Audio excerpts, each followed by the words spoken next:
Karume Shein. Na foundation ya mazungumzo ya Zanzibar imejengwa kwa miaka mingi ya mazungumzo ambayo yalihusisha jamii ya kimataifa kuanzia wakati Commonwealth ilipokwenda kuingilia matatizo ya Zanzibar. Kwa kule Zanzibar inaonekana ni sahihi kuleta watu wa nje kushughulikia mgogoro, lakini muungano Tanzania inaonekana ni shida.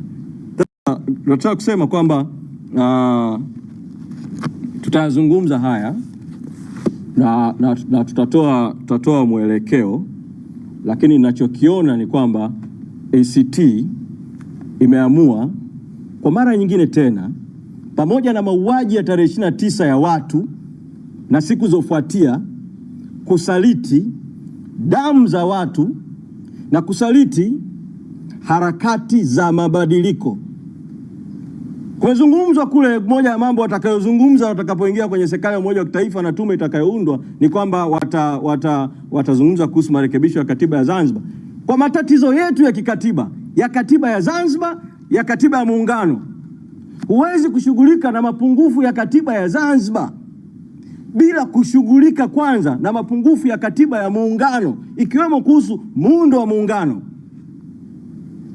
Lakini kunapelekwa hiyo danganya toto ili Watanzania wajenge impression kwamba sasa nchi ina maridhiano, kuonekana kuna maridhiano, alafu upande wa pili umefungua mapambano. Tunasisitiza tu yule msimamo wa kamati kuu. Kamati kuu ilishasema masuala hayo ya na maridhiano ni matokeo, kinachotangulia ni mazungumzo.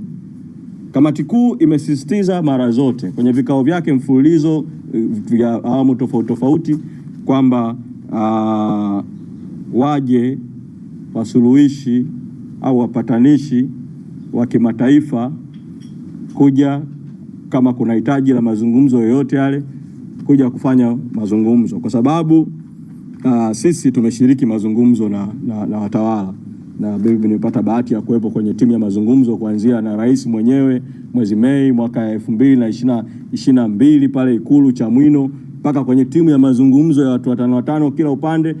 Tumezungumza kwa namna tulivyozungumza nao kwa kipindi chote tulichozungumza nao, na baada ya mauaji ya Oktoba na yote yaliyotendeka, hakuna namna kwamba utawala huu haramu dhalimu unaweza kuaminika kwamba ndio uongoze mazungumzo.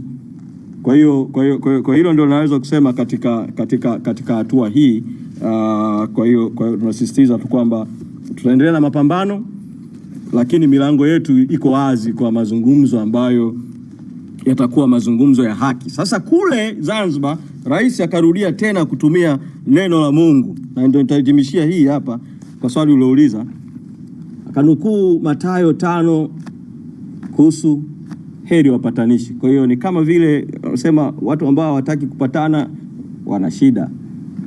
Rais amesahau kwamba ukisoma Mathayo 5 kuhusu zile heri zote, kuna heri wenye njaa ya kiu ya haki, heri wanaodhulumiwa, wanaonewa, kuna heri kadhaa.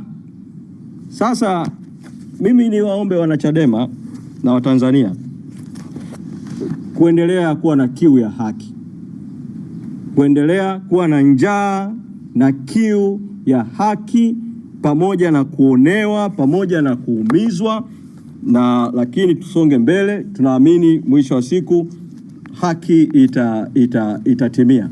Na kwa ndugu zangu Waislamu, ile sura ya kwanza ile Al-Fatiha, kuna mstari mmoja huwa nikisikia huwa napenda sana kuusikia.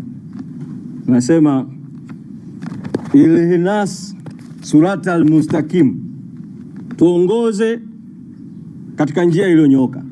Na kule katika Qur'ani kuna mahusia mengi kuhusu haki na kuhusu kupambana na ubatili. Na katika hadithi za Mtume Muhammad sallallahu alaihi wasallam kuna hadithi nyingi sana kuhusu, na moja hapo inasema jihadi iliyo bora ni kusema ukweli kwa utawala dhalimu, na inazungumza kuhusu unafiki, kwamba mnafiki ana sura mbili na sifa zake ni tatu, akisema asemi ukweli, akiahidi hatimizi, akiaminiwa anasaliti. Tusiingie kwenye mtego wa kubariki unafiki, tubaki kwenye mstari ulionyooka. Katiba mpya, free Tundu Lissu, ukweli, haki, uwajibikaji, mauaji ya Oktoba, tone tone, focus pale, istikama, focus pale. Naamini kuna siku kitaeleweka. Asanteni sana.